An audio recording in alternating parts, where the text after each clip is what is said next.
2 de julio de 1944. Cerca de Cherburgo, en la costa de Normandía, 9 enfermeras alemanas emergen de la oscuridad de un hospital excavado bajo tierra. Persianas de luz diurna, manos levantadas, y la convicción sigue intacta. Los estadounidenses no pueden tener un sistema médico superior. Esto es propaganda, decían. La verdadera ciencia lleva un uniforme gris. La medicina, enseñaban, pertenece al Reich. Esa certeza, alimentada por años de doctrina racial, supremacía científica y desprecio logístico, estaba a punto de deshacerse, no por un atentado, no por un aterrizaje, sino por almacenes llenos de plasma, por antibióticos a escala industrial, por autoclaves eléctricos funcionando en barcos y trenes. La abundancia americana era tan vasta, tan organizada, tan impersonalmente eficiente, que hería más profundamente que cualquier arma. Esta es la explicación técnica y moral de una rendición ideológica. Un viaje que comienza en pasillos oscuros, iluminados por velas, y termina en salas con control climático, con enfermeras negras corrigiendo a prisioneros nazis. El vídeo expone el contraste entre dos doctrinas, la que la ciencia curó y la que se seleccionó por raza. Ese verano de 1944, el Reich comenzó a caer, y cayó, bajo el peso de vendas desechables. Pero antes de entrar en los datos, hay una estadística que define esta historia con precisión quirúrgica. En 1943, Estados Unidos produjo 21.000 millones de unidades de penicilina. Para 1945, esa cifra aumentaría a 6 billones.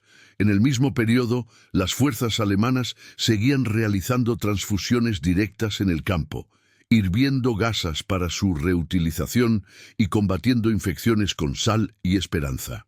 Lo que parecía una guerra entre ejércitos era en realidad un choque entre dos mundos, uno donde la medicina era ideológica y otro donde era industrial. Y fue este segundo mundo el que dejó en silencio a las enfermeras nazis.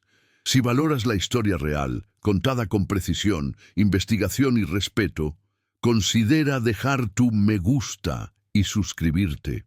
Esto nos ayuda a seguir revelando las batallas invisibles que también decidieron el curso de la guerra. Bajo las colinas fortificadas de Normandía no había luz eléctrica. Había silencio, humedad y el olor metálico a sangre coagulada. El hospital cueva cerca de Cherburgo era más un refugio que una estructura médica. Las paredes de piedra goteaban. Las vendas se lavaban y reutilizaban hasta que la tela se deshacía. Morfina, solo en botellas contadas. Cada dosis se medía como si fuera oro. Las enfermeras del Deutsches Rotes Kreuz trabajaban en turnos de 20 horas, iluminando heridas con lámparas de aceite. Las cirugías allí recordaban más a los métodos de la Primera Guerra Mundial que a cualquier avance del siglo XX. Esta era la vida cotidiana de la medicina de campaña alemana en 1944, no por falta de habilidad técnica, sino por una fe ciega en la supremacía ideológica, la creencia de que el espíritu germánico podía soportar lo que la industria no podía ofrecer. Alemania no era débil, estaba obsesionado. Sus médicos y enfermeras actuaron con valentía. Pero la valentía no sustituye a la penicilina, y la valentía no esteriliza los instrumentos en 5 minutos.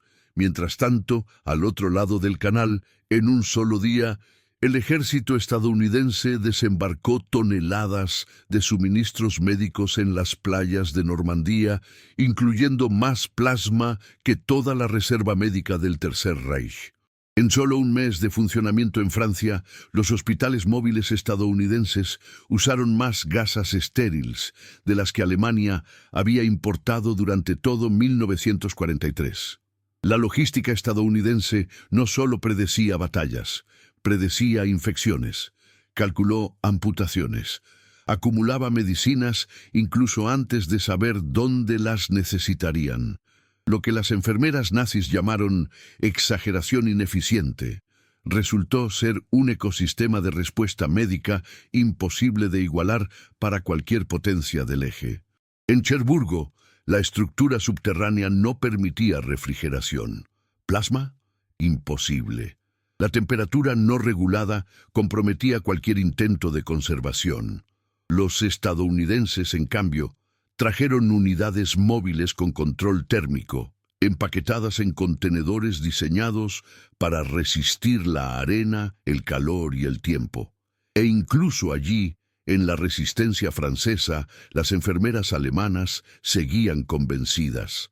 Esto era temporal. Esto fue una excepción. Seguían creyendo que la medicina alemana era superior, al menos hasta que encontraron un descarte. Una enfermera prisionera, encargada de limpiar una improvisada enfermería americana, se sorprendió al ver cajas enteras de jeringuillas y agujas desechadas tras un solo uso. Tiran lo que nos vemos obligados a reutilizar durante semanas, escribió en su diario. Fue la primera fractura silenciosa. La producción estadounidense de jeringuillas fue casi 10 veces superior a la producción combinada de los países del eje en 1944.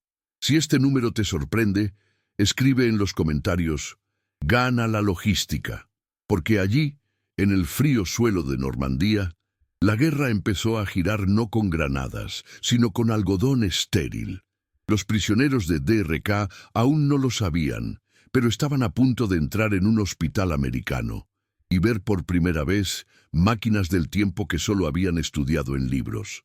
En el próximo capítulo serán recibidos por un coronel que no los interrogará, sino que los examinará.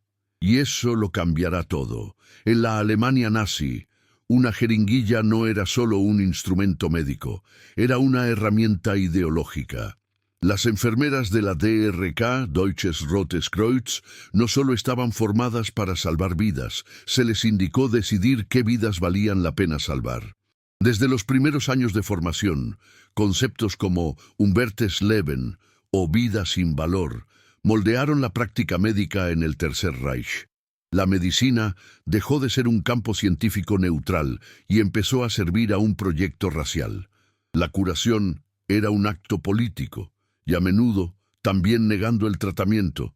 Niños con discapacidades, ancianos improductivos, presos, enfermos mentales, todos podrían considerarse indignos de atención médica. Este era el manual, no escrito pero ampliamente comprendido. El cuerpo enfermo era un problema moral, no clínico, y la medicina nazi se convirtió poco a poco en una pieza más en la rueda de la exterminación. En las universidades de medicina, las disciplinas de genética racial e higiene étnica ganaron más espacio que la microbiología.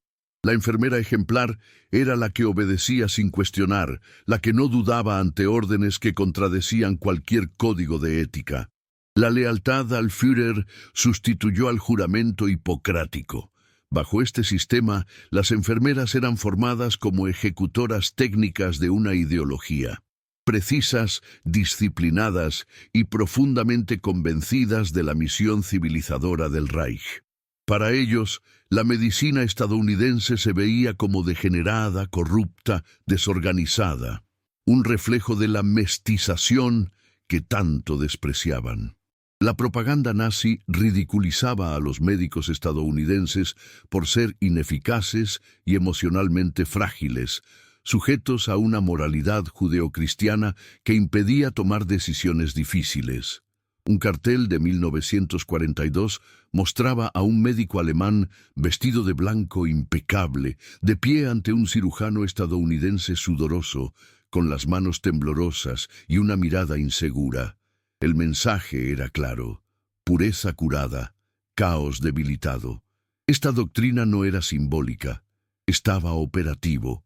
En los hospitales de campaña alemanes, el triaje seguía criterios ideológicos. Se daba prioridad absoluta a los soldados de las SS, seguidos por oficiales de la Wehrmacht. Los prisioneros, las poblaciones ocupadas o las personas heridas consideradas débiles quedaban relegadas a tomar decisiones en espera, a menudo fatales. El lenguaje médico en sí contenía términos como cura improductiva para justificar la negligencia. En el norte de África, durante las campañas del Africa Corps, se ordenó a las enfermeras que no malgastaran morfina en soldados gravemente heridos de origen no alemán. La medicina nazi se había convertido en un filtro, y las manos que sostenían el bisturí también llevaban la ideología del régimen. Cuando capturaron a las enfermeras, esta mentalidad quedó profundamente arraigada. No esperaban atención. Esperaban humillación, interrogatorios, quizás castigos. Y fue precisamente esta expectativa la que les dejó vulnerables al mayor shock. El cuidado que recibían no era ideológico, estaba estandarizado. Cada prisionero herido, cada enfermera capturada, pasaba por el mismo protocolo aplicado a los soldados aliados: exámenes clínicos, revisiones dentales, tratamiento de infecciones, distribución de gafas correctivas y vacunas preventivas. Nada fue improvisado, nada era selectivo. La estructura que esperaban encontrar, improvisada, desorganizada y moralmente laxa, resultó ser un sistema mucho más sofisticado, impersonal y eficaz que cualquier cosa que hubieran experimentado en el Reich. La doctrina racial, que durante años había definido el pulso de la medicina alemana, empezaba a perder fuerza ante un adversario que luchaba no con discursos, sino con jeringuillas limpias, abundantes antibióticos y registros médicos meticulosamente rellenos. Un diario encontrado años después entre los archivos de la DRK recoge el asombro de una de las enfermeras capturadas. No preguntaron nuestro origen, nos trataron como a pacientes y, peor aún, con precisión. Lo que no sabían era que este protocolo era solo su primer contacto con un sistema médico que funcionaba como una máquina y que, en las próximas semanas, mostraría capacidades que harían que incluso la ingeniería alemana pareciera artesanía. Porque la verdadera guerra, para ellos, aún estaba a punto de comenzar, y no sería derrotado en el campo de batalla, sino en el campo quirúrgico. En el próximo capítulo se enfrentarán a no interrogatorios, sino una reserva de plasma que nunca imaginarían que fuera real. Las 9 enfermeras de la RDK, capturadas en las afueras de Cherburgo, no fueron interrogadas con armas apuntando ni tratadas como criminales de guerra. Fueron derivados para un cribado médico. El mismo triaje que recibiría a cualquier combatiente herido, a cualquier civil en riesgo, a cualquier ser humano en sufrimiento. El proceso comenzó con lo básico: medición de temperatura, exámenes oculares, auscultación cardíaca, comprobación de posibles fracturas, tratamiento inmediato de infecciones cutáneas. Las batas blancas de los médicos estadounidenses no ostentaban insignias de superioridad, pero llevaban el peso de otra doctrina, que la atención médica no distingue uniforme. Entre los pasillos bien iluminados del 45 Hospital de Evacuación, el impacto fue silencioso. Donde esperaban escasez, había organización. Mientras esperaban la humillación, recibieron apoyo técnico. Una de las primeras consultas provocó un murmullo entre las enfermeras alemanas. Una de las prisioneras, que sufría queratitis crónica y tenía dificultades para ver, recibió unas gafas con una graduación ajustada, proporcionadas en menos de 48 horas tras el diagnóstico. No hay dudas sobre su origen. Sin juzgar, solo como paciente. Según el Tercer Reich, este era el tipo de benevolencia que corrompía la medicina, lo que llamaban debilidad occidental. Pero allí, frente a los antibióticos modernos y los procedimientos estandarizados, la debilidad demostró ser una fortaleza. La doctora Ilse Müller, teniente enfermera condecorada con la Cruz de Hierro 2 años antes, Escribiría meses después: recibí más atención médica en 3 días de cautiverio que en 3 meses en el frente oriental. Nos trataron como iguales.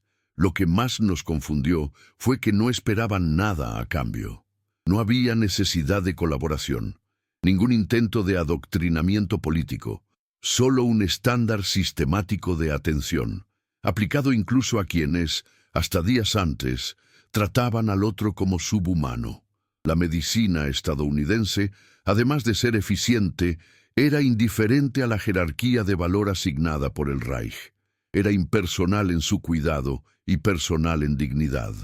Una enfermera prisionera con una infección respiratoria fue llevada a la enfermería, diagnosticada con neumonía leve, tratada con sulfa y liberada en 4 días, la misma duración de estancia que cualquier soldado aliado.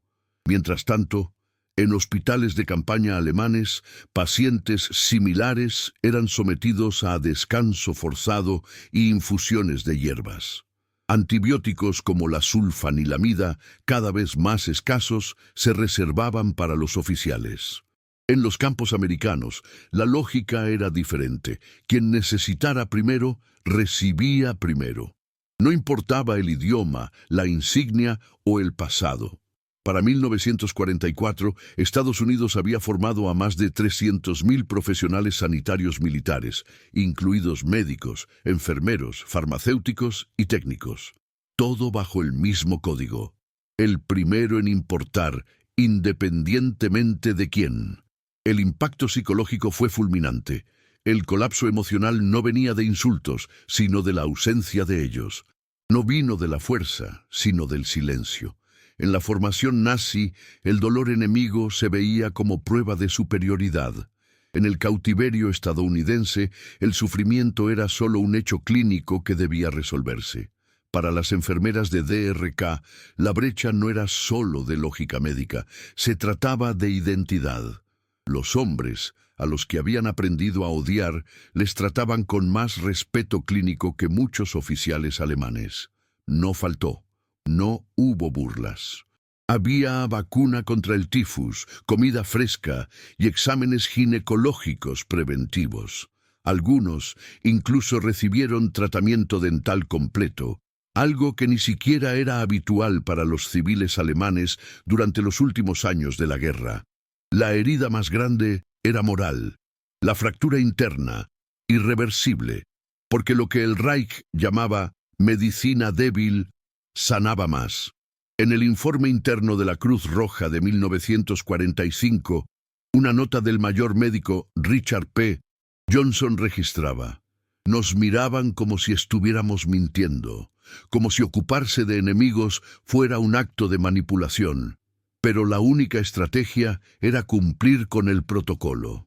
Esta rutina, repetida miles de veces con miles de prisioneros, no tenía como objetivo la conversión ideológica, pero eso fue exactamente lo que consiguió, porque nada sacude más una convicción que ver al enemigo extender la mano sin preguntar de qué lado luchaste, y las enfermeras sabían que no era un caso aislado. Era un sistema, era doctrina, era lo habitual, una máquina de asistencia a escala industrial, sin odio, sin discriminación, funcionando cada segundo. El coronel Johnson, con su impecable historial, no necesitó discursos. Solo necesitaba un suministro de penicilina, una cola ordenada y un bisturí esterilizado. Y eso fue solo el principio. Porque en las habitaciones contiguas había algo aún más inconcebible para los estándares alemanes. Sangre. No sangre derramada en la guerra, sino sangre almacenada, tipificada, refrigerada y lista para ser administrada. Y para quienes crecieron escuchando que el Reich dominaba todas las ciencias, incluida la hematología, lo que verían a continuación sería aún más inquietante. En un hospital de campaña estadounidense, en las cercanías de Carentan, las enfermeras del DRK fueron conducidas a la sala de esterilización. Al cruzar la puerta, el impacto fue inmediato.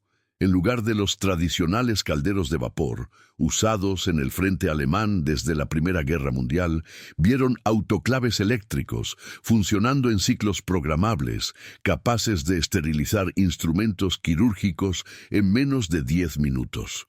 No hubo improvisación, no había hierros hervidos en barriles. Cada instrumento tenía su contenedor, su ciclo, su fecha de control. Al lado, estanterías con cajas de bisturís, pinzas, sondas, todo sellado, con una fecha de caducidad impresa. Sí, validez.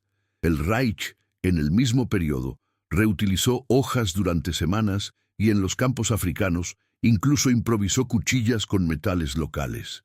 Los estadounidenses, en cambio, desechaban todo material cortante tras un solo uso. La medicina no era artesanal. Era industrial, y las cifras lo confirmaron. Solo entre julio y septiembre de 1944, Estados Unidos produjo más de 14 millones de conjuntos quirúrgicos completos, destinados exclusivamente a unidades móviles. Esto incluía gasas, hilos para sutura, jeringuillas, agujas, bisturíes, mascarillas y guantes. Todo individualizado, todo listo para usar.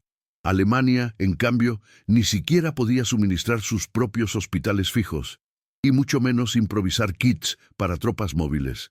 La ironía de esta historia es que la solución estaba delante de ellos. La victoria estaba en los detalles, en el algodón limpio, en la hoja desechable, en la ampolla enfriada. Si te gusta desentrañar estos hechos, muestra tu apoyo, dale like y suscríbete para que podamos ofrecerte contenido más detallado. El shock continuó en los pasillos con aire acondicionado. Las salas mantenían una temperatura constante, entre 20 y 22 grados Celsius, protegiendo a los pacientes y al equipo contra oscilaciones térmicas. Eso no era un lujo, era cálculo, plasma, penicilina, insulina, todos requerían ambientes controlados.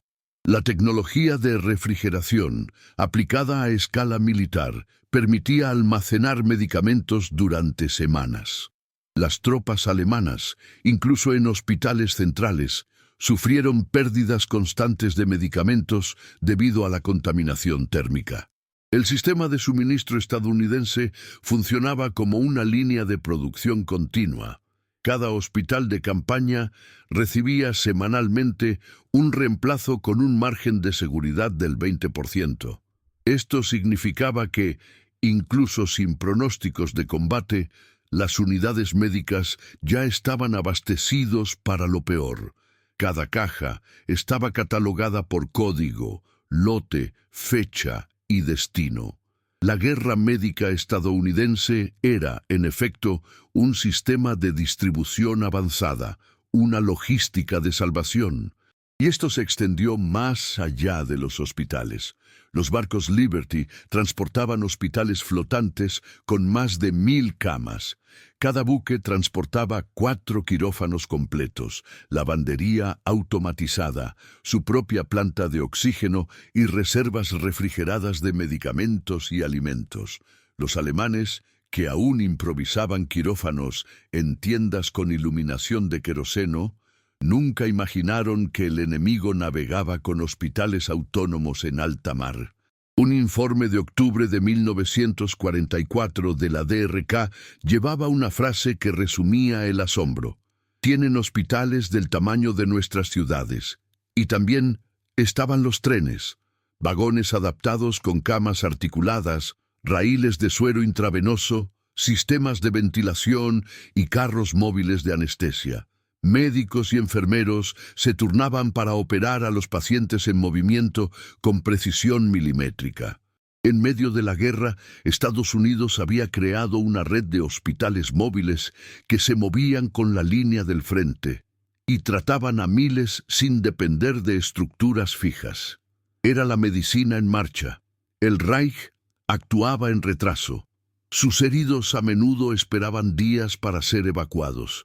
La logística se basaba en camiones civiles adaptados, sobrecargados y lentos. La distancia entre el campo de batalla y el centro quirúrgico alemán era, de media, 4 veces mayor que la de los estadounidenses, y costó vidas y extremidades.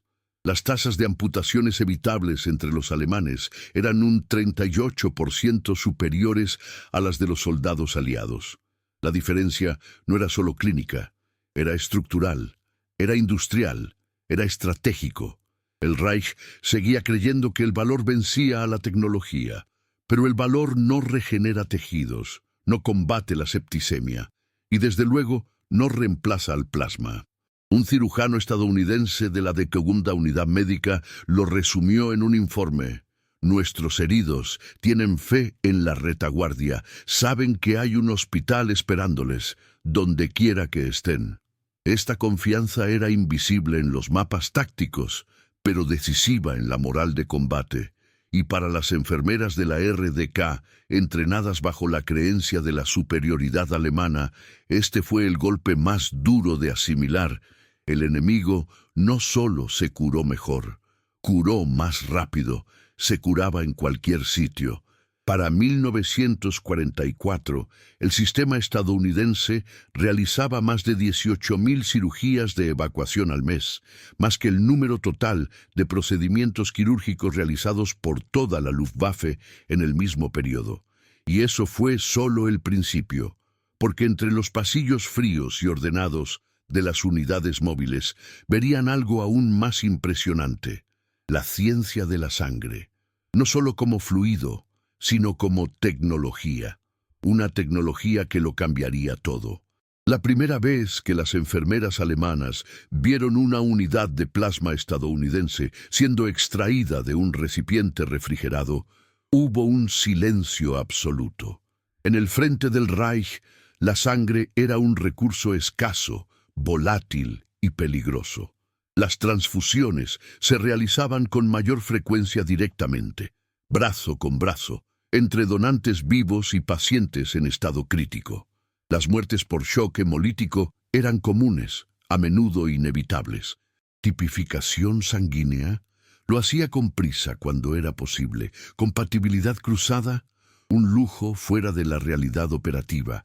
La doctrina médica alemana, incluso eficiente en la investigación teórica, había fracasado en un campo decisivo: la escala logística. Estados Unidos, en cambio, no solo entendía la sangre como un elemento clínico, sino que la trataba como un producto estratégico. Desde 1940, los laboratorios estadounidenses habían estado desarrollando protocolos para la recolección, fraccionamiento, conservación y transporte a gran escala. Para 1943, el sistema ya funcionaba a nivel industrial. La sangre se tipificaba, se separaba en plasma, se empaquetaba en ampollas, se congelaba y se distribuía por aire a hospitales de campaña en múltiples continentes. Un vial de plasma recolectado en Chicago podía administrarse a un soldado herido en las Ardenas en menos de 72 horas. Todo encajaba, todo catalogado. Cada unidad venía con la tipificación precisa, el número de lote y una instrucción clara para su uso. La diferencia entre ambas realidades era más que técnica, era existencial. Mientras los alemanes improvisaban con tubos de vidrio, los estadounidenses usaban sistemas cerrados y estériles. Mientras los alemanes temían reacciones inmunitarias fatales, los estadounidenses ya estaban adoptando procesos de compatibilidad que evitaban transfusiones arriesgadas. El impacto de esta tecnología era visible en las estadísticas. En 1944, la tasa de supervivencia de los soldados estadounidenses sometidos a transfusiones en el campo era del 89%. La tasa equivalente entre las fuerzas alemanas cayó al 63%. Esto no solo se debía a la habilidad de los médicos, sino también a la infraestructura que los sostenía. Un solo hospital de campaña estadounidense podía almacenar más de 400 unidades de plasma, con una reserva mínima del 20% para eventos imprevistos. En el mismo periodo, los hospitales fijos alemanes en la retaguardia recibían 2 docenas al mes, y en muchos casos no había ningún arsenal, solo donantes forzados. Una de las enfermeras de DRK, observando el movimiento de un equipo estadounidense organizando el stock refrigerado, comentó en voz baja: «Tratan la sangre como oro y tienen de sobra». Pero no era solo la abundancia lo que sorprendía, era la ingeniería del proceso. A mediados de 1944, Estados Unidos operaba con más de 100 centros de recogida distribuidos por todo el territorio nacional, conectados por una red aérea que utilizaba aviones dedicados exclusivamente al transporte exclusivo de productos médicos. Conocidos informalmente como pájaros de sangre, estos vuelos transportaban plasma, vacunas y antibióticos con absoluta prioridad, una logística que ni siquiera el correo militar podía replicar. Cada unidad de combate recibía informes diarios de suministros. El inventario estaba automatizado, supervisado por oficiales de logística médica formados en la universidad. La guerra de sangre no se libró en el campo. Estaba atrasado en los depósitos. La tecnología estadounidense no solo salvó a individuos, salvó sistemas. Al visitar la tienda quirúrgica de la 21ª Unidad Hospitalaria Americana, las enfermeras alemanas presenciaron lo impensable. 2 transfusiones simultáneas, administradas con precisión, seguidas de un seguimiento continuo de signos vitales y aplicación controlada de antibióticos. No hubo reacción adversa, sin errores. La operación parecía rutinaria. Y así fue. Para los estadounidenses, salvar una vida con plasma formaba parte del protocolo. Para los alemanes, fue una excepción milagrosa. Un informe posterior del ejército de EEU evaluó que el dominio absoluto del ciclo sanguíneo era, en muchos sentidos, la clave para la tasa de supervivencia de los heridos. Pero lo que más conmocionó a las enfermeras de DRK no fue la tecnología en sí, sino el hecho de que se aplicara de forma intercambiable. El mismo plasma que curaba a un soldado estadounidense herido en combate se administraba, con igual prioridad, a un prisionero de guerra alemán.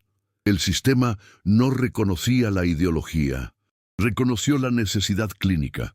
Esta impersonalidad moral, tan alejada de la doctrina nazi de jerarquización de la vida, fue, para muchos, un golpe más doloroso que la derrota militar. Porque no era posible deshumanizar a quienes te salvaron con sangre, que ni siquiera venía de él. Era un sistema que sanaba con neutralidad, un gesto logístico que se convirtió en juicio moral. Una de las enfermeras más experimentadas, cuando fue liberada meses después, resumió la experiencia en una sola frase: «En Alemania tratábamos la sangre como una identidad. Aquí lo tratan como una entrada».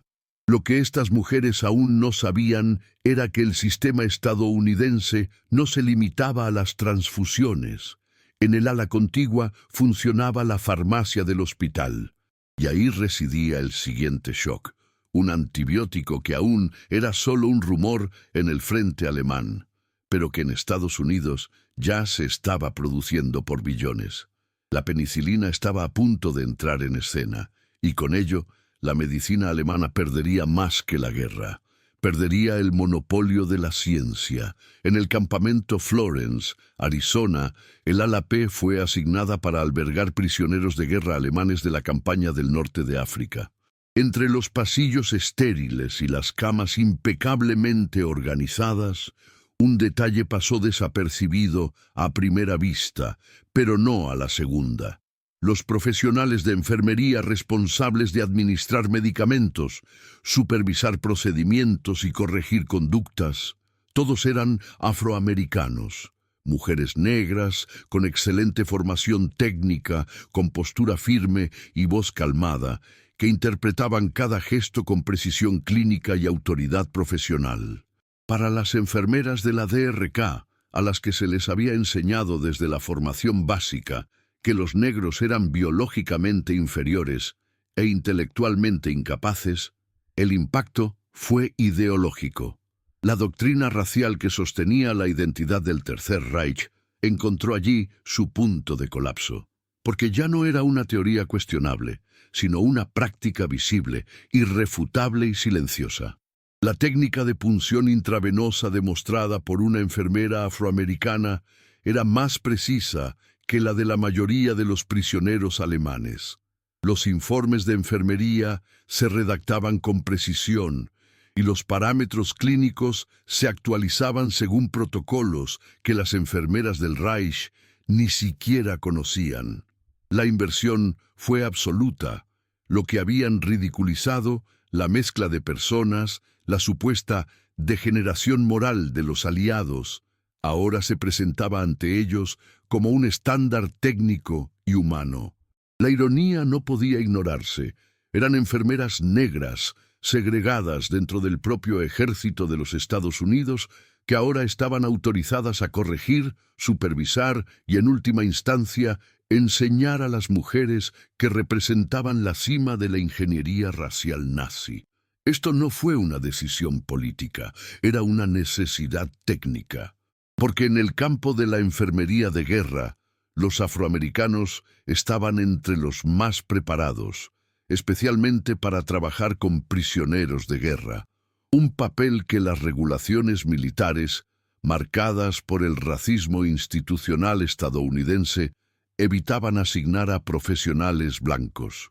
Esta segregación, en lugar de limitar, creó una paradoja histórica. Al excluir, el sistema estadounidense forjó un cuerpo de élite, enfermeras negras que, a pesar de la discriminación, se convirtieron en referencia en medicina de campo, adaptabilidad y atención humanitaria. En el cuaderno del teniente Eleanor Powell hay notas sobre la resistencia inicial de los prisioneros alemanes a aceptar órdenes. Pero también registra el momento en que el silencio sustituye a la hostilidad. Después de 3 días empezaron a escuchar. Después de una semana empezaron a preguntar. La transición del desprecio al respeto no fue inmediata. Era técnico. Cada gesto correcto, cada dosis precisa, cada herida curada era una grieta más en la estructura ideológica que sostenía el orgullo nazi. La doctrina racial enseñaba que la jerarquía era natural, pero la jerarquía del campo hospitalario estaba determinada por otro criterio, la competencia. Y allí, bajo el calor de Arizona, bajo banderas enemigas, ganó la competencia. Los registros muestran que algunos de los presos empezaron a anotar los procedimientos aprendidos de enfermeras afroamericanas, no como un gesto de sumisión, pero como reconocimiento a la excelencia. Una de las prisioneras, al final de su cautiverio, escribiría: «Fui tratada por una mujer que, en Alemania, tendría prohibido entrar en un hospital. Aquí me salvó de una infección generalizada. No se puede decir nada más». La ironía histórica se convirtió entonces en justicia moral, porque al tratar al enemigo sin distinción, la medicina estadounidense ofrecía más que una cura, ofrecía una reeducación silenciosa. No fue necesaria ninguna indoctrinación. La verdad clínica era suficiente. Y esta verdad era abrumadora. Para 1944, más de 300 enfermeras afroamericanas servían en hospitales militares estadounidenses. La mayoría trabajaba directamente con prisioneros de guerra. El ejército segregado creó sin querer la situación perfecta para derrocar una de las falacias más antiguas de la ideología nazi, la de la inferioridad racial. Y para las enfermeras de la DRK, que entraron en cautiverio convencidas de su superioridad, esta fue una de las lecciones más difíciles de aprender. La sangre que recibieron no era aria. Los medicamentos que salvaron sus vidas fueron aplicados por manos negras, y la autoridad clínica que corrigió sus errores venía de aquellos que, hasta entonces, ni siquiera eran considerados humanos según su doctrina. En el próximo capítulo descubrirán que ni siquiera la ciencia alemana, considerada la más avanzada de Europa, ha sobrevivido al exilio forzado de sus propios genios. Porque el próximo impacto vendrá de un lugar aún más profundo. Los avances que admiraban fueron creados por aquellos a quienes el Reich perseguía. Dentro de las bibliotecas médicas militares estadounidenses, a menudo alojadas en los propios campos de prisioneros de guerra, las estanterías revelaban una verdad devastadora para las enfermeras de la DRK. Los autores que firmaron los grandes avances científicos en uso en los frentes de batalla aliados tenían nombres familiares, pero también prohibidos: Ehrlich, Goldberger, Waxman, Constam, nombres que habían desaparecido de los planes de estudio alemanes después de 1933, cuando la política de arianización expulsó a cientos de investigadores judíos de las universidades del Reich. Las mismas mentes que impulsaron la farmacología, bacteriología, hematología y bioquímica han sido exiliadas, y encontró refugio en América. Ironía suprema: los protocolos que ahora salvaron sus vidas habían sido desarrollados por científicos a quienes el Tercer Reich había condenado como degenerados. La penicilina, administrada rigurosamente en heridas que antes habrían significado amputación, había sido posible industrialmente gracias a equipos liderados por refugiados. El método científico que sustentaba los hospitales estadounidenses seguía principios empíricos despreciados por el nacionalsocialismo.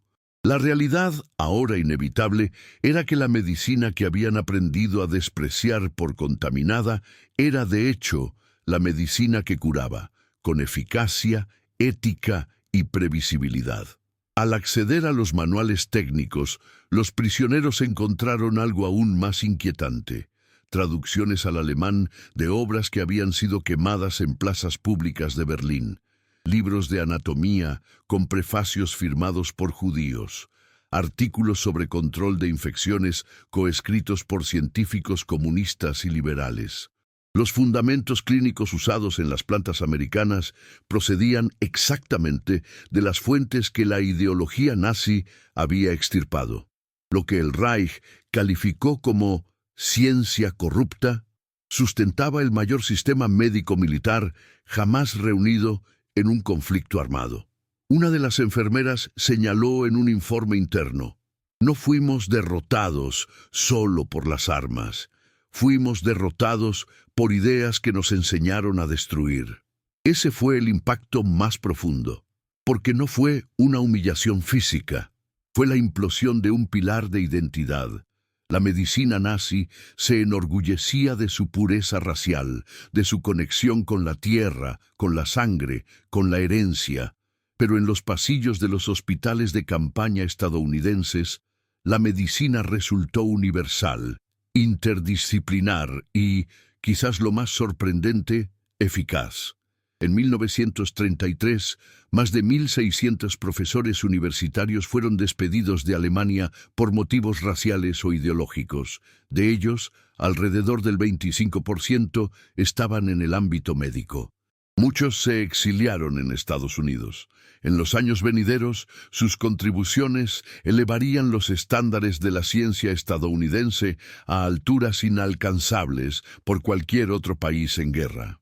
Un ejemplo: Fritz Lippmann, un bioquímico judío expulsado de Alemania en 1931, ganaría el Premio Nobel en 1953 por su investigación sobre las coenzimas, la base del metabolismo celular.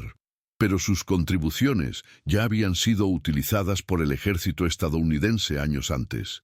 El Reich buscaba talento, y el talento forjó al enemigo. La ironía de esta ecuación era matemática. En 1944, Estados Unidos publicó unos 130.000 artículos médicos indexados. Alemania, incluso en medio de la movilización científica de la guerra, ni siquiera llegó a la mitad. Pausa técnica. Si este número te sorprendió, comenta abajo con datos impactantes o la ciencia gana. Queremos saber tu reacción. Los prisioneros, formados bajo una lógica jerárquica rígida en la que interrogar se veía como debilidad, Ahora veían a médicos estadounidenses debatiendo protocolos, enfermeras discutiendo con cirujanos y estudiantes haciendo preguntas abiertas. Este método, tan contrario a la indoctrinación, era, paradójicamente, más preciso y seguro. Porque donde el Reich imponía silencio, la ciencia estadounidense promovía preguntas. Donde Alemania buscaba la pureza, los aliados buscaban pruebas. En centros de formación médica establecidos para prisioneros, como el de Fort Robinson, las enfermeras alemanas comenzaron a asistir a conferencias sobre ética, metodología e innovación. No solo sobre cómo aplicar un tratamiento, sino sobre por qué aplicarlo.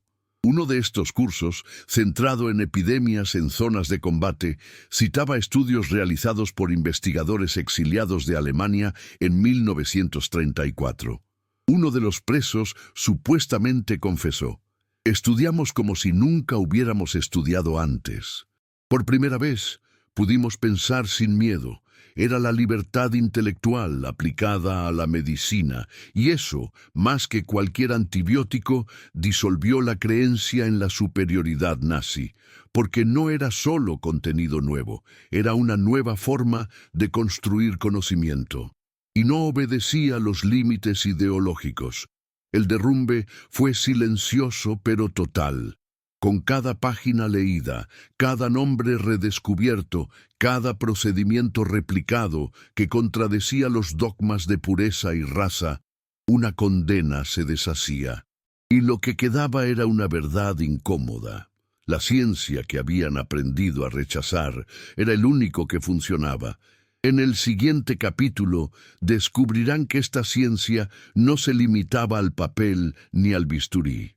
Había sido institucionalizada y estaba a punto de compartirse formalmente con ellos dentro del mayor sistema de reeducación médica de la Segunda Guerra Mundial. Cuando las enfermeras alemanas cruzaron las puertas del primer hospital militar estadounidense, no solo entraron en una instalación médica, entraron en un ecosistema de movilidad quirúrgica donde cada pieza del engranaje respondía a una lógica impersonal y despiadadamente eficiente. Lo que se presentó ante ellos fue una medicina que no solo curaba, se movía. Los barcos Liberty, transformados en hospitales flotantes, cruzaron el Atlántico con quirófanos, con aire acondicionado, máquinas de rayos X, autoclaves de esterilización en serie y reservas de plasma refrigerado.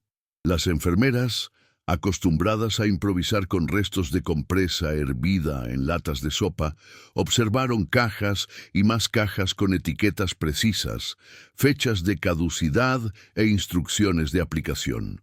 Cada barco, al atracar, no solo entregaba suministros, entregaba infraestructura. Los trenes hospitalarios cruzaban Estados Unidos con salas dentales, salas completas y laboratorios móviles capaces de atender a cientos de pacientes en su traslado. En un solo mes de 1944, el sistema ferroviario militar estadounidense transportó a más de 70.000 pacientes entre zonas de aterrizaje y centros de tratamiento. Los ferrocarriles eran corredores terapéuticos. Los carros no solo transportaban cuerpos, llevaban dignidad médica. En tierra, los hospitales de campaña estadounidenses impresionaban no solo por su tamaño, algunos con hasta 30.000 camas, sino también por la estandarización de los procesos.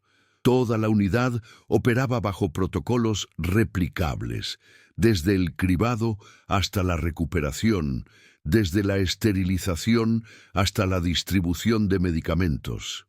No había espacio para la improvisación ideológica, solo procedimiento. En Oklahoma, el Hospital General Glennan se convertiría en el mayor centro de tratamiento de prisioneros de guerra de la historia moderna. Un complejo que recibía alemanes, italianos e incluso japoneses. Todos sometidos al mismo cuidado que un soldado aliado. La medicina no era selectiva, fue sistematizado. La cadena de suministro estadounidense se extendía a través de océanos y continentes, con reservas en capas, medicamentos en silos subterráneos en Texas, equipos quirúrgicos almacenados en hangares con control climático en California, vacunas guardadas en rutas refrigeradas que cruzaban el país de extremo a extremo. Nada de esto fue accidental. Desde 1941, el Departamento de Guerra había integrado ingenieros industriales en la planificación médica. El objetivo era claro: estandarizar la compasión. Cada jeringuilla, cada dosis de morfina, cada férula tenía un código, un destino y un reemplazo planeado. Si se usaba un lote, otro ya estaba en camino. Si un hospital necesitaba plasma, el centro de distribución ya lo había enviado antes de que llegara el pedido. Las enfermeras de la DRK, entrenadas para improvisar con la ausencia, presenciaron ahora la disciplina de la abundancia. En el campo, la escena más recurrente era la del repostaje automático.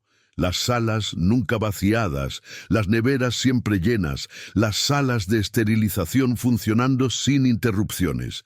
Los alemanes lo llamaban desperdicio, pero lo que vieron fue, en realidad, redundancia planificada. El concepto logístico que aseguraba que nunca faltaran los elementos esenciales.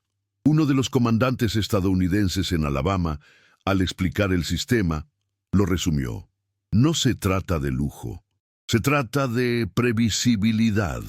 El dolor no espera, tampoco lo es el tratamiento. Para las prisioneras que habían operado en cuevas, bajo velas, con bisturís romos, el impacto no era solo técnico, era existencial. Allí había una ingeniería de cuidados, y lo más inquietante era la ausencia de odio. Todo esto, las naves, las vías, los hospitales, se había construido para salvar vidas, incluidas las del enemigo. La medicina estadounidense, incluso segregada por fracasos sociales internos, había entendido algo que el Reich nunca permitió: que la curación era un acto logístico además de moral.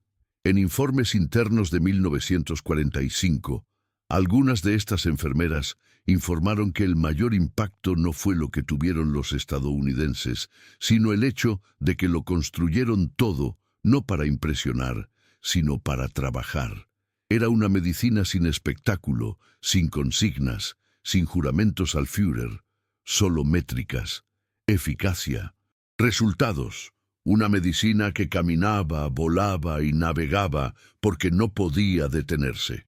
En el apogeo de la guerra, Estados Unidos operaba simultáneamente más de 200 hospitales móviles en diferentes continentes, cada uno con capacidad para ensamblarse en menos de 72 horas.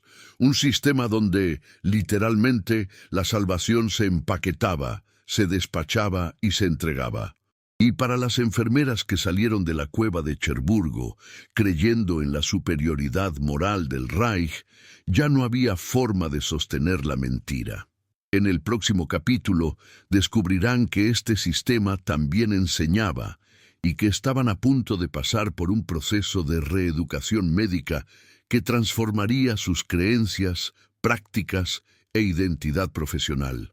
Diciembre de 1943. En el hemisferio norte, el frío congelaba las trincheras y paralizaba las líneas del frente, pero en Camp Alba, Oklahoma, el tiempo traía algo aún más desarmante a los prisioneros de guerra alemanes: la Navidad. No la Navidad militarizada de los comunicados de radio del Reich, ni la nadeidad disciplinada de las filas de enfermeras de la DRK, sino una Navidad americana, llena de tarjetas manuscritas, cajas de caramelos caseros y las voces de coros locales cantando Stille Nacht en alemán. Cuando llegaron las primeras cestas, las enfermeras pensaron en trampas o propaganda.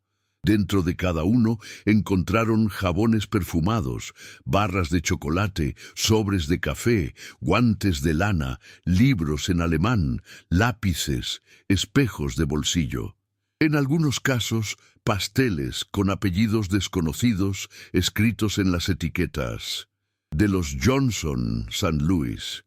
Para las mujeres adoctrinadas en la ideología de la guerra total, que habían aprendido a desconfiar de cualquier gesto del enemigo, esto no solo era inesperado, era insoportable.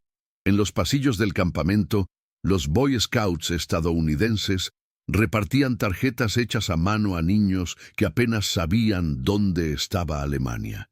En una de las salas, un pastor luterano estadounidense celebró una misa de Navidad en alemán, con la presencia voluntaria de presos y enfermeras. Sin discursos políticos, súplicas de arrepentimiento, solo himnos y palabras de perdón. El impacto psicológico fue inmediato. Algunos lloraban en silencio, otros se retiraron, confundidos.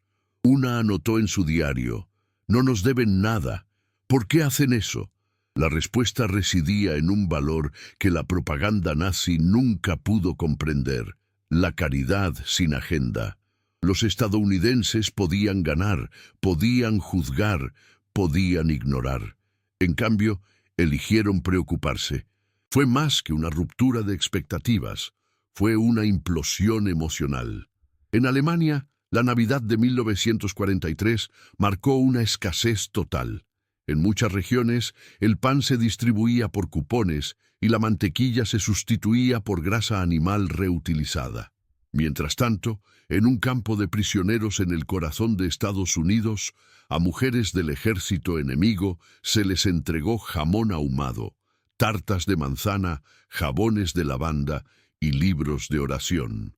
Un simple gesto ocultaba una fuerza destructiva, la empatía a escala industrial, y esa era la verdadera paradoja. Estados Unidos no tenía que hacer eso, pero lo hizo, porque su estructura moral se lo permitía. Mientras el Reich militarizaba la infancia, Estados Unidos movilizó a los Boy Scouts para llevar compasión a los cautivos. Mientras Goebbels hablaba de guerra santa contra el enemigo racial, las madres estadounidenses enseñaban a sus hijos a no odiar a quienes ya estaban derrotados. La medicina ya había desmantelado la ideología médica nazi. Ahora bien, fue la cultura civil la que empezó a erosionar el cemento de la adoctrinación. La Navidad de 1943 no estaba en las órdenes militares ni en los tratados. Estaba en las cartas manuscritas con deseos de salud, en las recetas de galletas enviadas con cariño, en las mantas tejidas a mano que llevaban el calor de hogares desconocidos. Cuando una enfermera alemana recibió una bufanda bordada con la frase «Paz para todas las madres», no respondió, pero guardó el pañuelo durante el resto de la guerra. En otro caso, un niño estadounidense escribió: «Querida enfermera, espero que hoy eches menos de menos a tu familia. Dios te bendiga». Esta no fue una guerra ganada solo por tanques. Se superaba por la diferencia de valores entre lo que el enemigo esperaba y lo que realmente recibía. Ningún panfleto estadounidense habría hecho tanto, ninguna explosión habría causado tal grieta. El gesto de empatía, carente de cálculo, implosionó la retórica del enemigo degenerado con la fuerza silenciosa de un abrazo inesperado. Y lo más impresionante, no hubo censura. Se animó a las enfermeras a escribir cartas a casa describiendo los hechos. Algunos dudaron, otros narraban en detalle. Los funcionarios estadounidenses no temían las palabras. Sabían que la verdad era su aliada más poderosa. Esta Navidad no se borraría con la publicidad, se transmitiría, recordaría, se volvía a contar. Como un día en que la guerra quedó en silencio, no por un alto el fuego, sino por una decisión moral. En el siguiente capítulo, estas enfermeras, ya desarmadas por el cuidado y desconcertadas por la compasión, se enfrentarían a otro shock, aún más devastador: el descubrimiento de que sus propios manuales médicos nazis se habían construido sobre la exterminación de la ciencia, y que la medicina que ahora admiraban estaba hecha, en gran parte, con los mismos nombres que sus superiores habían exilio. En los luminosos pasillos del Glennon General Hospital, en Oklahoma, enfermeras alemanas capturadas observaron un fenómeno que a primera vista parecía desorganizado. pero pronto se reveló como algo más profundo: el debate clínico. Médicos y enfermeros discutieron los tratamientos, diferían en los enfoques, intercambiaban argumentos basados en la evidencia. Para quienes se formaron bajo la disciplina militar nazi, donde no se cuestionaban las órdenes y el trabajo de la enfermera era solo ejecutar, lo que veían era una herejía jerárquica. En los campamentos de instrucción de la DRK, la obediencia se enseñaba como la forma más alta de competencia. La enfermera era un instrumento, no una voz. Sin embargo, en Estados Unidos, este modelo se vino abajo ante una estructura en la que cada profesional tenía un papel intelectual, no solo funcional. Cuando una enfermera estadounidense sugirió cambiar la dosis de un antibiótico, el médico no la castigó, escuchó. A veces aceptaba. En otras ocasiones le pedía que lo justificara. Era una medicina viva, donde el error no se castigaba con humillación, sino que se investigaba con método. Lo más sorprendente fue que esa horizontalidad no comprometía la disciplina. Al contrario, generó más responsabilidad individual. Las enfermeras tenían la autonomía de redactar informes, rechazar conductas peligrosas, registrar objeciones en los registros médicos. En una sesión de entrenamiento, un capitán estadounidense declaró ante los alemanes: «Si un médico comete un error y tú guardas silencio, tú también has cometido un error». Eso era inaudito.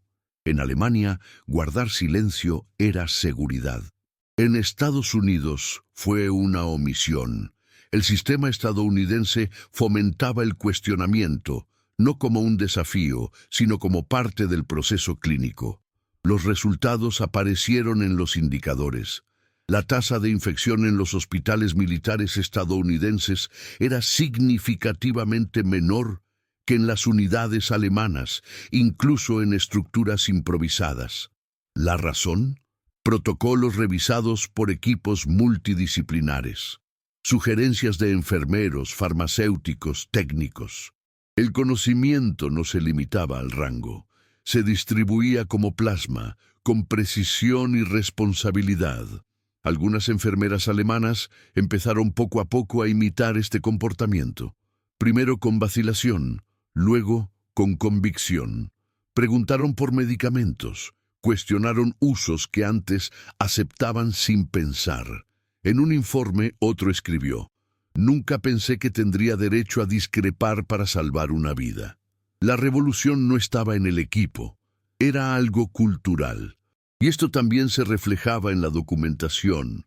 En los hospitales estadounidenses, cada paciente tenía historiales médicos actualizados, gráficos, registros de temperatura, presión, medicación y evolución clínica.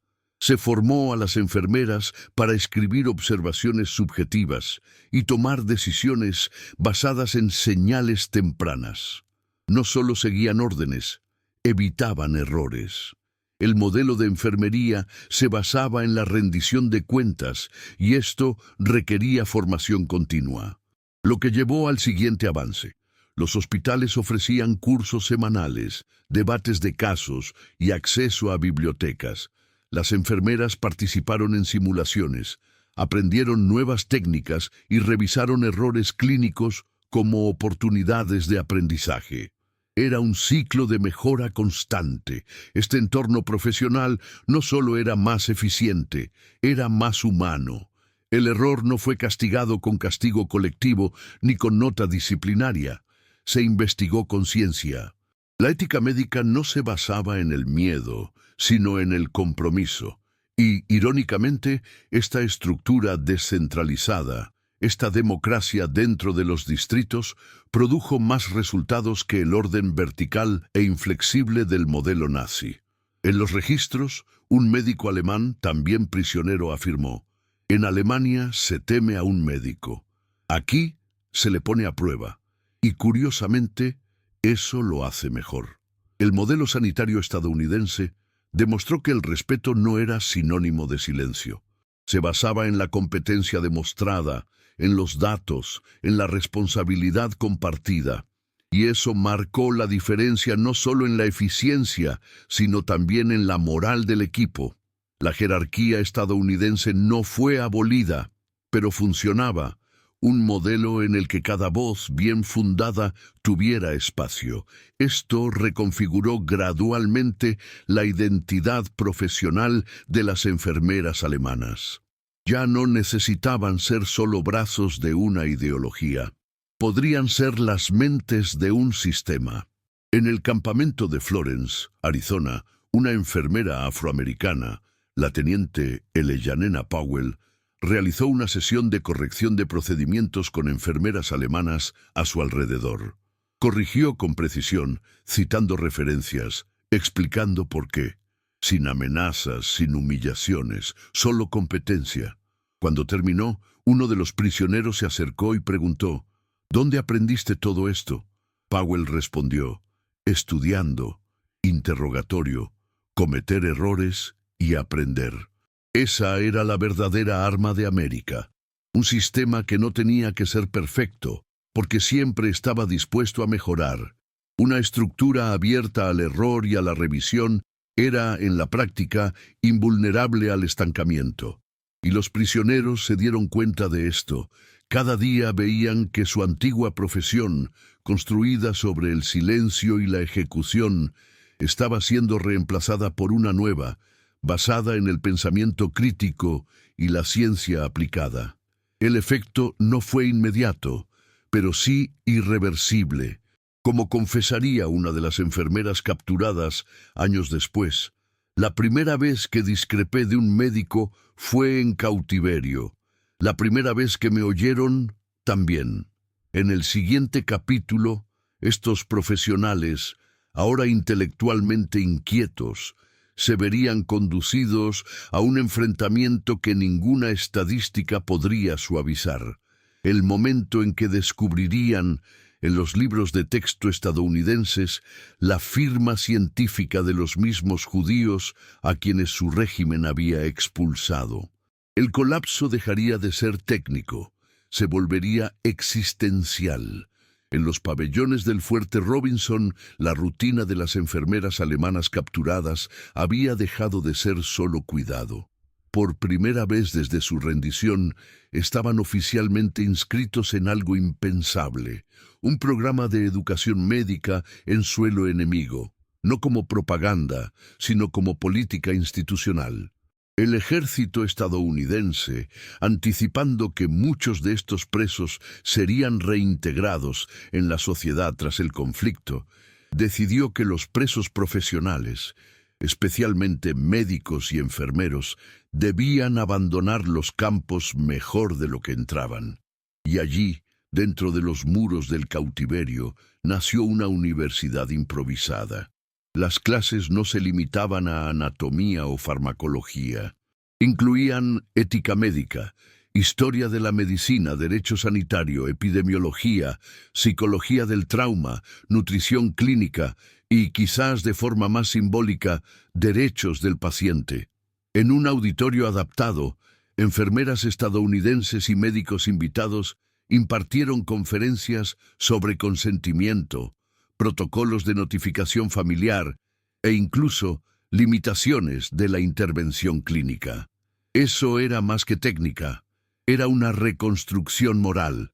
La ironía no pasó desapercibida. El Tercer Reich había marginado cualquier idea de medicina basada en la empatía individual. Ahora, sus representantes estaban siendo educados por un sistema que veía la autonomía del paciente como un principio. Y aprendieron en inglés, el idioma que, hasta meses antes, representaba la degeneración cultural. Cada semana, los campamentos recibían cajas con libros médicos actualizados, revistas científicas, folletos e incluso cuestionarios de evaluación. La estructura no estaba destinada a una rehabilitación simbólica, fue un entrenamiento profesional real. En muchos momentos se invitaba a los prisioneros con conocimientos previos a participar como auxiliares, multiplicando el conocimiento. Alemania, que había prohibido el pensamiento crítico, ahora tenía a sus enfermeras discutiendo estudios de caso y debatiendo la conducta clínica entre ellas. En un ejercicio rutinario, se pidió a los presos que respondieran por escrito cómo tratarían a un paciente que rechazara un procedimiento. La mayoría dudó. Nunca habían considerado esta hipótesis. En el entrenamiento nazi, el paciente era un objeto, no un sujeto. Una enfermera escribió: «No entiendo la pregunta. Si el médico lo ordena, se cumple». Se corrigió: «Si el paciente se niega, es tu responsabilidad entender por qué». Y respeto. Esta lógica, repetida y profundizada en los ciclos de enseñanza, transformó lo que antes era sumisión en reflexión. Los libros de texto utilizados en los cursos contaban con autores como Rudolf Virchow, rescatado de las estanterías tras años de olvido forzado, y nuevos nombres en la medicina estadounidense, muchos de ellos judíos exiliados. El contraste no podría ser mayor. Las clases que enseñaban cómo cuidar, cómo preservar, cómo sanar, provenían de los mismos nombres que la doctrina de la pureza racial había intentado borrar. Estados Unidos no solo ganó con armas, ganaron enseñando a los vencidos. Y esto se reflejaba en los números. En 1944, más de 36.000 prisioneros de guerra participaron en programas educativos en campos estadounidenses. En Fort Robinson, al menos 270 enfermeras han pasado por ciclos de formación con evaluaciones y certificados. Pausa. ¿Te sorprendió este número? Comenta abajo con gana la logística o educación en cautiverio. Su reacción demuestra que esta historia aún no se ha contado. Entre los prisioneros, el efecto fue transformador.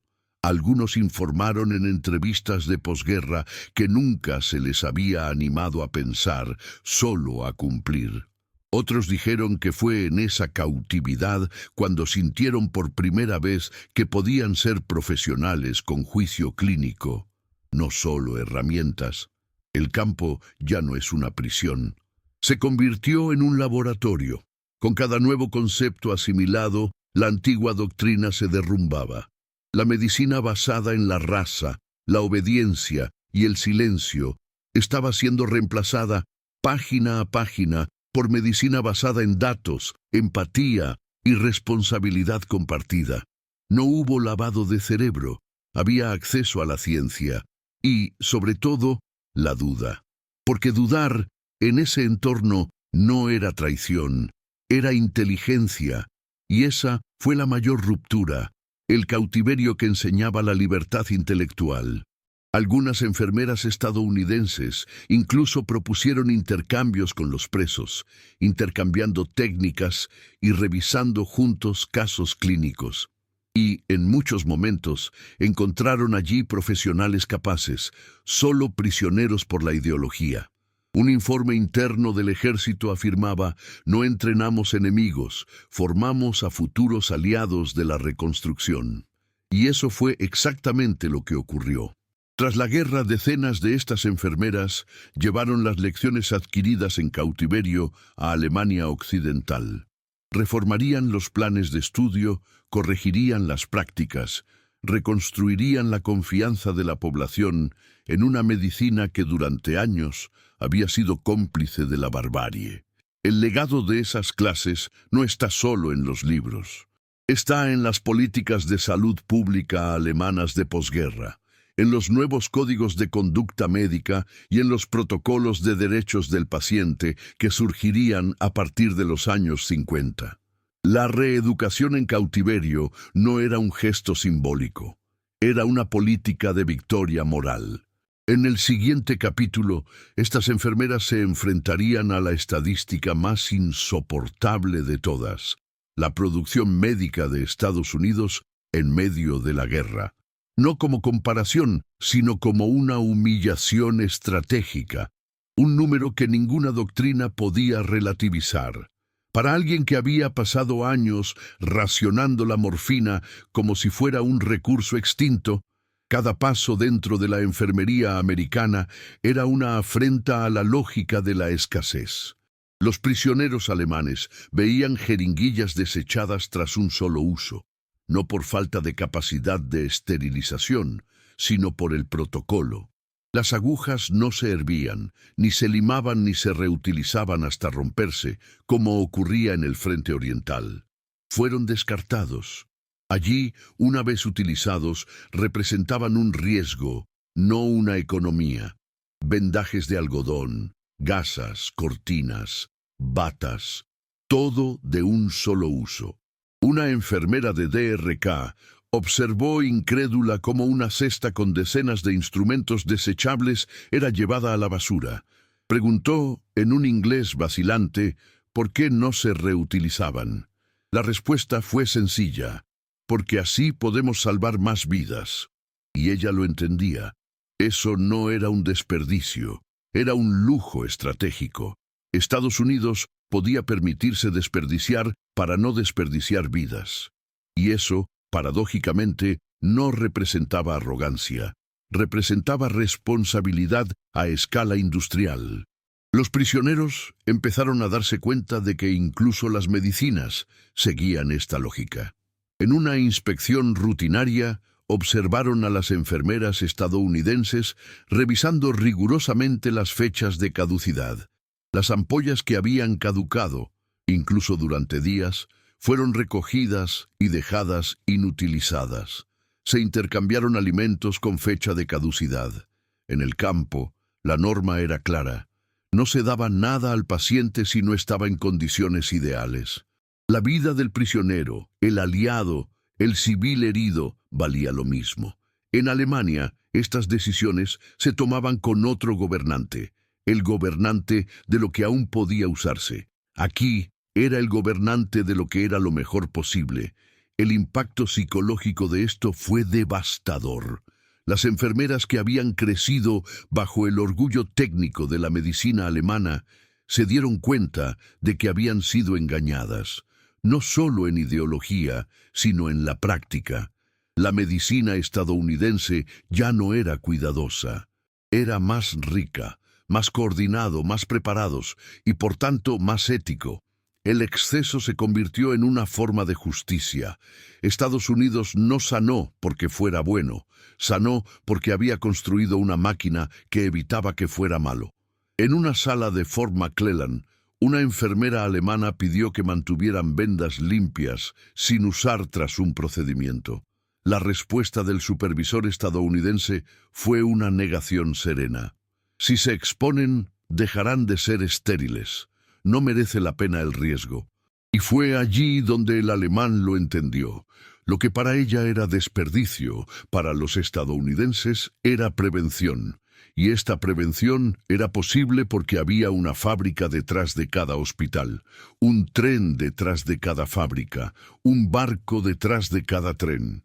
Una logística de salvación que reemplaza, renova, entrega, no como un lujo, sino como una política. Entre 1943 y 1945, Estados Unidos produjo más de 6 billones de unidades de penicilina. Si este número te impresiona, comenta abajo: poder absoluto. La penicilina, que en Alemania era un privilegio de élite, en América se distribuía en cajas, incluso a los prisioneros. Una de las presas informó que, al observar una infección en una herida, advirtió a la enfermera estadounidense. Ella respondió: cambiemos el apósito y reforcemos con antibióticos. Antibiótico, inmediato, sin burocracia, sin formulario. No hay consulta a jerarquías lejanas. Solo el paciente, la herida y la medicina disponibles. Lo que los prisioneros llamaban desperdicio era, en realidad, una ingeniería de abundancia. Una máquina diseñada no para matar más rápido, sino para curarse antes. Y esa abundancia no generaba descuido, generaba seguridad. Los presos informaron que el entorno hospitalario estadounidense era limpio, tranquilo, eficiente, no por miedo a las inspecciones, sino porque el sistema funcionaba de forma predecible. Si se rompía un termómetro, se lo reemplazaba. Si una sábana se ensuciaba, la cambiaban. Si un artículo se retrasó, se registraba. La obsesión estadounidense con el control iba acompañada de una obsesión con el suministro, y esa era la base de la diferencia. Los alemanes controlados por la autoridad, los estadounidenses controlados mediante acumulación. En un hospital de campaña cerca de Le Mans, enfermeras alemanas observaron una unidad móvil de esterilización que operaba las 24 horas del día. Producía instrumentos limpios en ciclos de minutos. Uno de ellos comentó, con esto nunca tendríamos que reutilizar nada. Y la respuesta del entrenador fue directa, ese es el objetivo. La guerra, allí, no se ganó con fusiles, se superó con un suministro fiable, y cada gesto estadounidense mostraba que la vida, incluso la del enemigo, valía más que salvar una botella. La guerra total del Reich convirtió a los seres humanos en recursos. La guerra logística de Estados Unidos transformó recursos en salvación. En el siguiente capítulo, estos prisioneros presenciarían un gesto aún más inquietante: la reconstrucción de extremidades amputadas con prótesis hechas a medida, fabricadas en masa para heridos de guerra, incluidos enemigos, porque la industria americana no se detuvo en el hospital. Incluso llegó a rehabilitación. Y allí, lo que quedaba de la doctrina de la pureza empezaría a desmoronarse pieza a pieza. En una sala improvisada de proyección en Glennons Field se apagan las luces. El proyector empieza a girar. La pantalla parpadea con imágenes borrosas, pero lo suficiente para cortar el aire. Cuerpos apilados, experimentos documentados, pasillos clínicos que terminaban en cámaras de gas. Las enfermeras alemanas observan en silencio. Lo que sigue no es una película de propaganda, sino un registro factual, capturado por cámaras aliadas tras la liberación de Auschwitz, Dachau y Ravensbrück. Por primera vez, ven el alcance de lo que nunca se les permitió ver. La medicina, su profesión, se había utilizado como arma de exterminio. Ya no era posible negarlo. Ya no era posible alegar ignorancia. Las notas técnicas de los experimentos aparecen en la pantalla: pruebas de resistencia al frío, trasplantes forzados, inyecciones letales con fecha, hora y dosis. La meticulosa frialdad de los informes disipa cualquier duda sobre la implicación de la comunidad médica en la maquinaria de la muerte. Eso no fue una desviación, era un proyecto. Y la medicina que los formó no estaba en los márgenes de esto. Era una parte central. Una de las imágenes muestra una mesa de operaciones con asas de contención. Otro, un armario etiquetado con la inscripción «Materiales antropológicos». Las palabras ya no eran abstractas, era una prueba. El sentimiento entre los presos era de colapso ético. Habían sido entrenados para servir a la ciencia, pero servían al régimen, y eso ahora estaba claro. Durante el debate que siguió al cribado, una enfermera estadounidense hizo una pregunta directa. ¿Alguno de vosotros lo sabía? El silencio que siguió no fue solo vergüenza, fue un shock, porque algunos conocían fragmentos, otros eran sospechosos. Pero la doctrina, el miedo y la repetición de órdenes habían adormecido cualquier impulso de cuestionar. La confesión más contundente vino de una enfermera de Würzburg. Pensé que era una exageración de los enemigos. Hoy sé que fue un cálculo de mi gobierno. Las pruebas eran irrefutables: fotografías médicas, historiales médicos falsificados, cartas entre directores de campo e institutos de investigación. La medicina, que se suponía debía preservar, se había convertido en una herramienta de selección. En Ravensbrück, las mujeres eran esterilizadas en masa bajo la supervisión de médicos. En Dachau, los pacientes fueron infectados deliberadamente para probar fármacos experimentales, y los resultados a menudo se presentaban como avances, como ciencia, pero no eran ciencia. Eran crímenes. Este entendimiento no solo destruyó la fe en el régimen, destruyó la base de la identidad profesional misma de esas mujeres. No solo fueron víctimas de la propaganda, eran piezas, aunque indirectas, de un engranaje que mataba en nombre de la salud. Y en los campos americanos, donde la medicina se usaba incluso para tratar al enemigo, este contraste se volvió insoportable. La vergüenza no era pública, pero sí interna. Algunos empezaron a evitar las sesiones, otros pidieron estudiar más, como si el conocimiento pudiera revertir el pasado. Y quizá podría ser, porque en ese momento la única salida de la culpa era la reconstrucción. El ejército estadounidense, consciente del impacto, comenzó a distribuir documentos de Nuremberg, informes completos de los ensayos de los médicos, copias del código de ética que surgieron de los horrores reveladas. Era una invitación silenciosa a la redención, reconocer, entender, corregir. El shock era inevitable. El mismo país que había invertido millones en investigación, que formó a técnicos respetados, que alabó su disciplina, fue ahora revelado como cómplice de asesinatos disfrazados de medicina. Y a la luz de esto, los hospitales estadounidenses, con sus desechables protocolos y respeto al paciente, ya no parecían una exageración, parecían ser el camino natural de la civilización. La medicina no tenía por qué ser neutral, tenía que ser justo, y eso significaba tener un bando. El lado de la vida, incluso cuando el enemigo estaba al otro lado. Una de las enfermeras, mientras revisaba el manual estadounidense de conducta médica, escribió a mano en el pie de página: «Nunca más ejecutaré una orden sin preguntar a quién sirve». Era más que conciencia. Era una ruptura. La medicina nazi no solo había fracasado, había traicionado su propio juramento. Y allí, en los pasillos del cautiverio, surgió una nueva posibilidad: rescatar la profesión del barro donde había sido arrojada. Pero el coste emocional sería alto. Y lo peor aún estaba por venir. En el siguiente capítulo, estas enfermeras, ahora despojadas de su orgullo ideológico, serían llevadas a visitar a soldados mutilados que estaban siendo rehabilitados con prótesis de última generación. Verían con sus propios ojos que incluso aquellos que perdían un brazo recibían más cuidados que muchos civiles en Alemania. Porque para los estadounidenses, la guerra no terminó con victoria. Terminó con la reconstrucción. Cuando terminó la guerra, las huellas que antes llevaban a los soldados al frente, ahora llevaban a antiguos prisioneros de vuelta a una patria irreconocible. La Alemania que redescubrieron era un campo de escombros.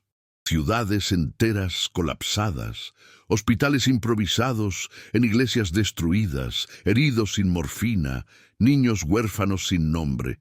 Pero algunas de estas mujeres llevaban algo que ninguna bomba estadounidense había destruido: conocimiento. El tiempo pasado bajo custodia aliada había hecho más que protegerles. Había reconfigurado sus convicciones profesionales. Y cuando volvieron a pisar suelo germánico, trajeron no solo historias de cautiverio, sino también prácticas, conceptos y herramientas que habían aprendido de sus antiguos enemigos. Algunos han ocupado puestos en hospitales universitarios. Otros, en las zonas ocupadas, comenzaron a ayudar en la reconstrucción del sistema de salud pública. Y casi todos, en silencio, iniciaron una revolución ética. Se empezaron a adoptar los protocolos de esterilización estadounidenses. Se han replicado métodos para cribar, organizar suministros y conservar plasma en centros médicos de Frankfurt, Múnich y Hannover. En Berlín, un hospital financiado por donaciones aliadas instituyó por primera vez una sala de consentimiento, donde el paciente tenía voz activa antes de las cirugías. Esas mujeres, que antes fueron prisioneras, se convirtieron en catalizadoras de una silenciosa reconstrucción moral, un tipo de misión que ninguno de ellos había previsto. Y no se trataba de sumisión al modelo americano. Fue apropiación estratégica. Habían visto lo que funcionaba. Habían sido testigos de un sistema que valoraba la vida y ahora intentaban trasplantar ese valor a una nación que había olvidado lo que significaba la compasión institucional.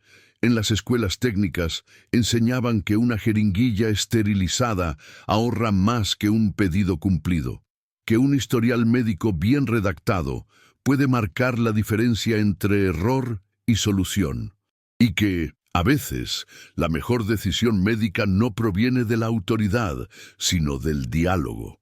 La ironía de esta historia es que la solución estaba delante de ellos. Si te gusta desentrañar estos hechos, muestra tu apoyo. Dale like y suscríbete para que podamos ofrecerte contenido más detallado.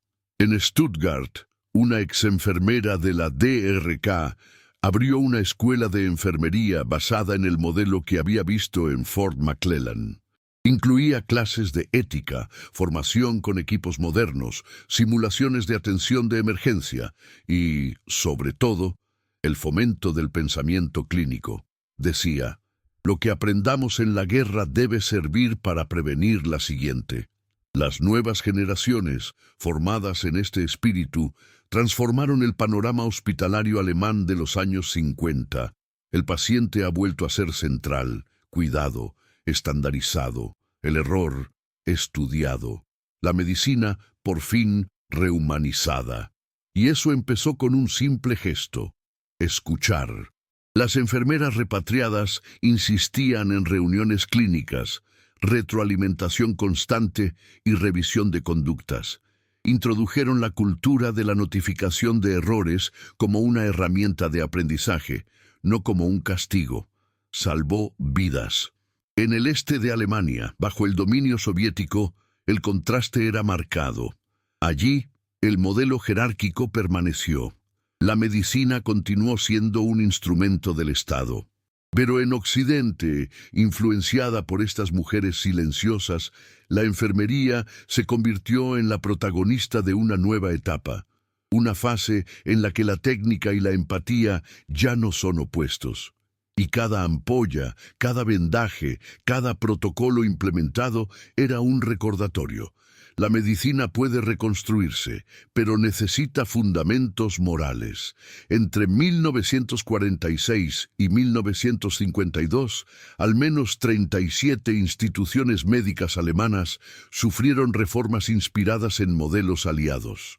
Y muchos de ellos tenían como vínculo inicial el testimonio de estas enfermeras. No eran discursos incendiarios, sino gestos diarios. Comprobar la fiebre 2 veces, desinfectar un bisturí con cuidado, escuchar a un paciente hasta el final. La nueva misión fue silenciosa, pero no menos estratégico, porque el enemigo ahora era otro, el olvido, y esta generación sabía cómo vencerle. En el próximo capítulo revelaremos cómo incluso los enemigos de antaño reconocieron este impacto. Un general estadounidense, al revisar los informes sobre prisioneras mujeres de la DRK, escribiría una frase que resume toda esta historia y que aún resuena en la medicina contemporánea. En los años 50, una transformación silenciosa comenzó a moldear el sistema sanitario de Alemania Occidental. No en los discursos de cancilleres ni en la firma de tratados, sino en las rutinas de las plantas, los planes de estudio de la Facultad de Medicina y la postura de las enfermeras en cada cama. Era el efecto multiplicador. Todo comenzó con unas pocas docenas de antiguos prisioneros de la DRK, que, tras regresar a los escombros de la patria derrotada, llevaban consigo algo poco común: una nueva ética profesional basada en el contraste entre la ideología que los había formado y la ciencia que los liberó. En Hamburgo, Colonia y Heidelberg surgieron escuelas de enfermería bajo su dirección directa. En ellas, el alumno no repetía dogmas, debatía casos, analizaba comportamientos, aprendió que obedecer no es suficiente si la orden es inmoral. La autonomía, antes vista como insubordinación, se ha convertido en una herramienta clínica. En poco más de 15 años, 68 instituciones educativas han adoptado manuales inspirados en los protocolos estadounidenses. El número de profesionales formados bajo esta nueva mentalidad superó los 120.000 a finales de los años 70. Cada uno de ellos es un eslabón en la cadena de reconstrucción. Hospitales enteros fueron reestructurados en función de lo que estas mujeres habían presenciado. Pasillos organizados por función clínica, centros de esterilización independientes, bancos de sangre con cribado, historiales médicos unificados. La medicina alemana, antes contaminada por la lógica de la selección, estaba ahora abierta al principio de inclusión. Todo el mundo tiene derecho a cuidar. Y más allá de eso, empezó a enseñar que cuidar no es solo tratar al cuerpo, sino reconocer al otro como un sujeto, no como un número. Toda una generación de pacientes empezó a sentir este cambio. Menos miedo en los hospitales, más información, más dignidad. Las estadísticas lo confirman. Entre 1950 y 1980, la tasa de mortalidad por infección hospitalaria en Alemania Occidental cayó un 42%.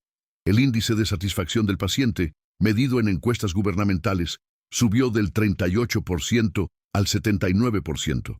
Y en 1964, la OMS reconoció el modelo de reestructuración alemán como uno de los más exitosos de la Europa de posguerra. Nada de esto habría sido posible sin esas primeras semillas plantadas entre 1945 y 1946.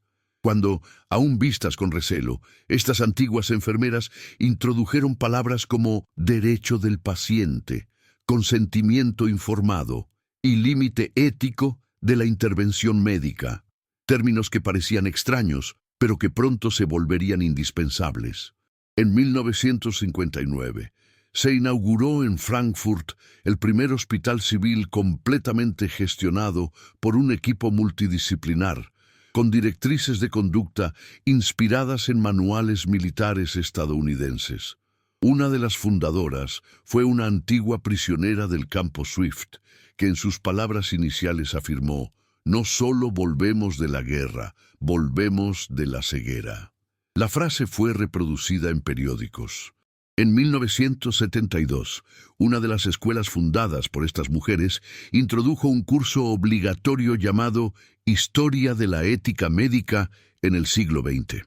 Entre los temas, un capítulo específico, el error nazi y la rehabilitación de la enfermería.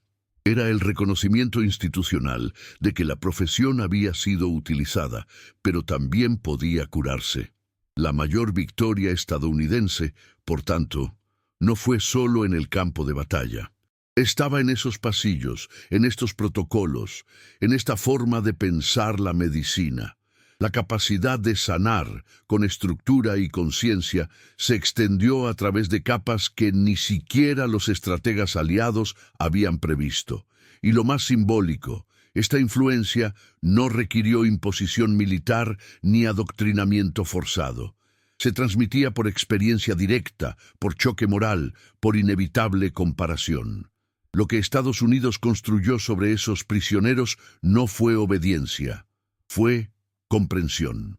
Y esta comprensión se replicó como una vacuna silenciosa contra el regreso de la barbarie. En 1985, un informe de la Cruz Roja Internacional estimó que más de 400.000 pacientes al año eran atendidos en instituciones directamente influenciadas por esta cadena de reeducación ética. El cautiverio se convirtió en un legado. La prisión se ha convertido en una incubadora. Y lo que nació allí fue más grande que cualquier manual de guerra. Una filosofía de cuidado que ha resistido el tiempo, las fronteras y la vergüenza. En el próximo capítulo revelaremos la reacción inesperada de los propios estadounidenses ante este resultado. Un general que siguió el proceso desde el principio confesaría, décadas después, que el verdadero triunfo no fue militar, sino moral. Y su frase pondría fin a una era. Habían pasado décadas. El mundo había cambiado. Los imperios se habían retirado y los recuerdos de la guerra se disolvían lentamente en los archivos. Pero algunos recuerdos no envejecen, maduran. En 1995, en una conferencia internacional sobre ética médica celebrada en Ginebra, un grupo de mujeres entró en silencio en el auditorio principal. Ya anciano, pelo blanco, ojos firmes, pasos lentos. Entre ellos había 6 antiguas enfermeras del Deutsches Rotes Kreuz, que medio siglo antes habían sido prisioneras en hospitales militares estadounidenses. No fueron llamados como acusados, sino como testigos.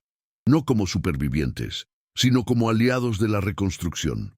Subieron al escenario no para justificar el pasado, sino para evitar el futuro. Sobre la mesa, una hoja con 18 frases. Era un manifiesto. Firmado por 47 exenfermeras nazis, transformadas por lo que presenciaron bajo custodia estadounidense. El título era sencillo: la medicina debe servir a la humanidad, no a la ideología. Y continuó: hemos visto, aprendimos, hemos cambiado, y ahora hablamos. La declaración fue leída en voz alta por uno de ellos, con un acento aún marcado, pero con clara convicción. La técnica cinética se convierte en un arma. La obediencia sin conciencia transforma la curación en un instrumento de poder. La guerra nos ha enseñado eso. Los americanos nos mostraron lo contrario. El auditorio permaneció en silencio. El impacto no fue solo histórico, fue humano. Estas mujeres habían pasado del centro de la indoctrinación científica nazi a convertirse en un símbolo de inversión moral.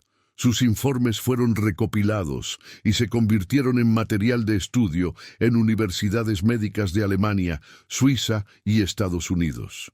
En 2002, la Universidad de Friburgo instituyó un seminario permanente llamado Aprendizajes de la Cautividad, basado en los testimonios de estos profesionales. Y no se trataba de guerra, se trataba de valores. En los años siguientes aparecieron entrevistas en revistas, documentales y publicaciones académicas.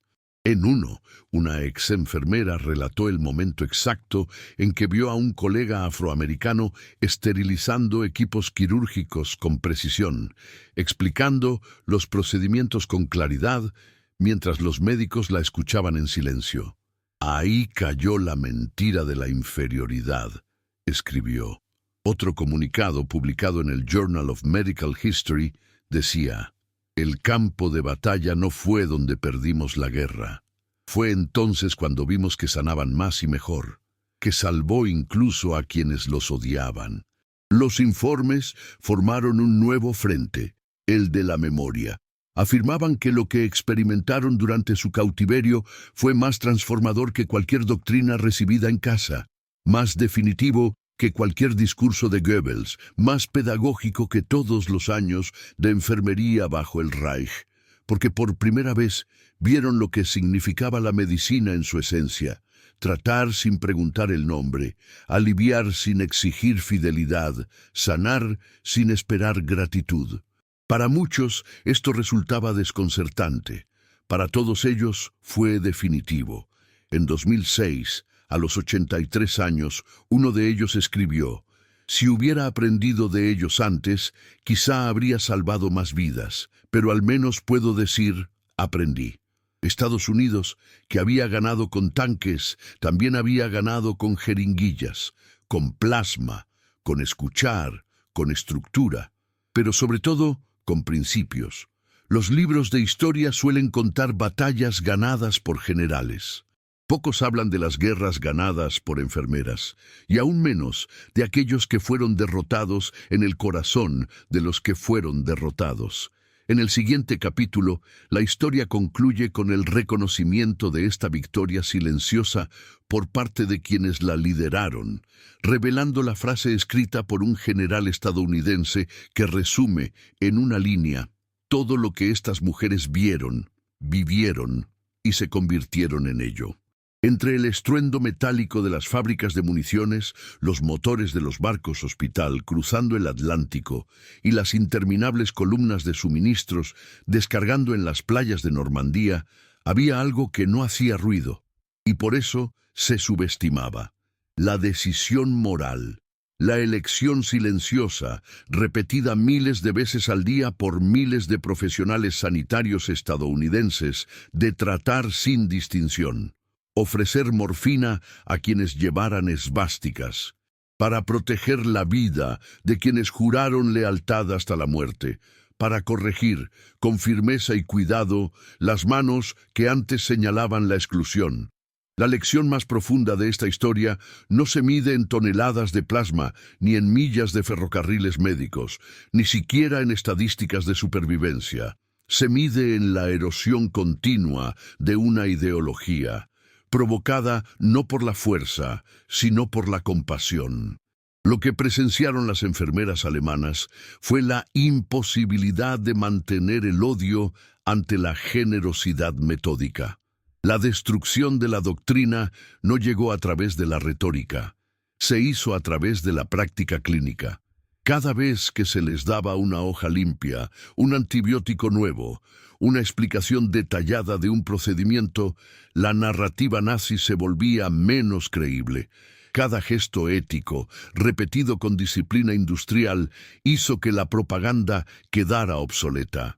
Porque Estados Unidos no solo ganó con tanques Sherman, aviones B-17 o flotas de destructores, ganó con los registros médicos, con calidez humana organizada, con empatía estandarizada.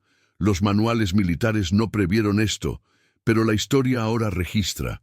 Las batallas invisibles, libradas entre la ideología de la exclusión y la práctica de la inclusión, fueron las más devastadoras, porque ninguna doctrina resiste el contacto diario con la humanidad.